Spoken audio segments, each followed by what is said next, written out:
அங்கே அந்த மக்களையெல்லாம் பார்க்கும்போது நம்ம கரெக்டாக தான் சொன்னோம், நம்ம நினைக்கிறது தான் மக்களும் நினைக்கிறாங்க அப்படிங்கிறத என்னால் ஃபீல் பண்ண முடிஞ்சுது. இன்னொரு உதாரணம் கூட சொல்லலாம். அங்கே பல பேர் பேசினவங்க விஜய் வந்து இந்த மாதிரி சினிமா விட்டு அரசியலுக்கு போகிறாரு அப்படிங்கிறத பேசினாங்களே தவிர இவர் மீண்டும் நடிக்கணும் அப்படிங்கிறத வெளிப்படையாக பேசுகிறதுக்கு ரொம்ப தயங்கினாங்க.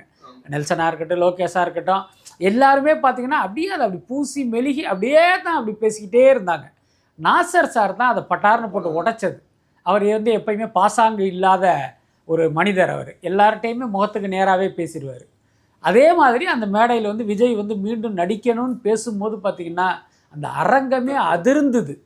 அப்படின்னா நீங்கள் புரிஞ்சுக்கலாம், மக்கள் வந்து நீங்கள் அரசியலுக்கு போனதை மக்கள் ஆதரிக்கிறாங்க, உங்களுக்கு ஓட்டு போட தயாராக இருக்காங்க, அதனால் மக்கள் மகிழ்ச்சி அடைகிறாங்க. இதெல்லாம் ஒரு பக்கம் இருந்தாலும் நீங்கள் சினிமாவை விட்டு போகிறத வந்து மக்களுக்கு வந்து ஒரு பிடித்தமானதாக இல்லை, நீங்கள் சினிமாவில் நீடிக்கணும்னு தான் மக்கள் விரும்புகிறாங்க. அதை தான் அந்த சத்தம் வந்து எனக்கு வந்து உணர்த்தினது. இப்பயும் சொல்கிறேன், விஜய் வந்து அவர் ஆசைப்பட்ட அந்த நாற்காலி கிடைக்கும் வரை மக்கள் கொடுத்த இந்த நாற்காலியை வந்து அவர் உதறக்கூடாது. அதுதான் நான் பர்சனலாக ஃபீல் பண்ணுற ஒரு விஷயம்.